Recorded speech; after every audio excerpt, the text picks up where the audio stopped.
ఆరా మస్తాన్తో ఒక fake survey నిన్న చెప్పించారు. అది ఒక ఫేక్ సర్వే, దాన్ని ఎవరూ నమ్మద్దు. వచ్చేది కూటమి, 130 సీట్లు పైగా కూటమికి వస్తున్నాయి. ఒక వేవు ఆంధ్రప్రదేశ్లో ఒక వేవు ఉధృతంగా వచ్చింది. దీనికి నిదర్శనం ఏంటంటే జగన్మోహన్ రెడ్డి ప్రభుత్వం దిగిపోవాలని ప్రతి ఒక్కరిలో ఉంది. కాబట్టి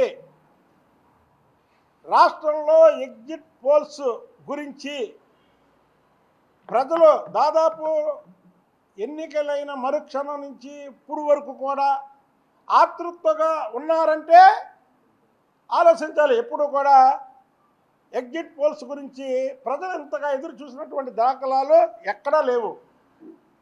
ఈసారే ఆంధ్రప్రదేశ్లో గురించి ఉంది. ఏంటంటే ఆంధ్రప్రదేశ్లో కూటమి వస్తుంది, జగన్మోహన్ రెడ్డి దిగిపోతున్నాడు, జగన్మోహన్ రెడ్డి ఇప్పుడు దిగిపోతాడా అని ప్రజలు రాష్ట్రంలో దేశంలో అందరూ ఉన్నారు. కాబట్టి ఎగ్జిట్ పోల్స్ మీద ప్రతి ఒక్కరూ అంటే నేషనల్ ఛానల్స్ అన్నీ కూడా కూటమి యొక్క బలాన్ని చెబితే ఈ ఫేక్ సర్వే ఆరా మస్తాన్తో చెప్పించారు. ఆరా మస్తాన్తో చెప్పించినటువంటి జగన్మోహన్ రెడ్డికి ఒక సవాల్ విసురుతున్నా. సవాలు స్వీకరించాలి. ఆరా మస్తాను, నీది ఫేక్ సర్వే, వచ్చేది కూటమి రాకపోతే నా నాలుక కోసుకుంటా, ఎప్పుడు మాట్లాడను. అలాగే నువ్వు చెప్పినట్టు కానీ కూటమి, నువ్వు వైసీపీ గెలవకుండా కానీ కూటమి వస్తే నీ నాలుక కోసుకుంటావా? ఎప్పుడు ప్రజల్ని తప్పుదారి పట్టించకుండా ఆరా మస్తాను నాలుక కోసుకుంటావా? ఒకటి.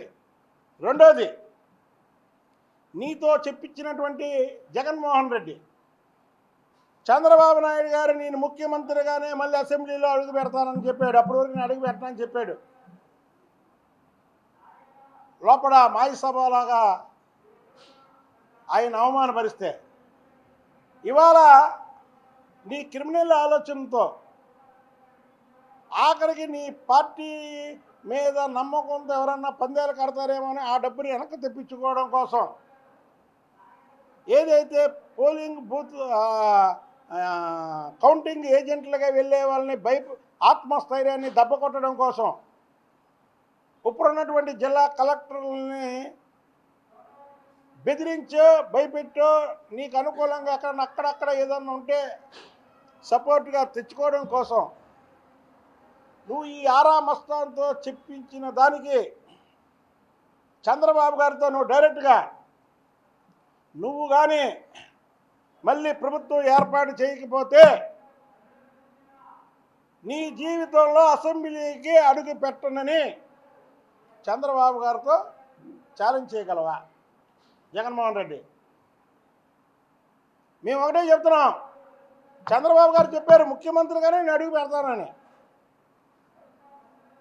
అవ్వకపోతే పెట్టన్నాడు కదా. ఇప్పుడు నువ్వు ఆరా మస్తాన్తో ఫేక్ సర్వే చెప్పించావు కదా.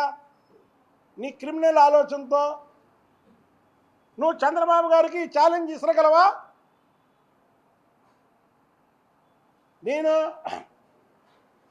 వైసీపీ ప్రభుత్వం రాకుండా నేను ముఖ్యమంత్రి అవ్వకపోతే నా జీవితంలో ఇక అసెంబ్లీలో అడుగుపెట్టనని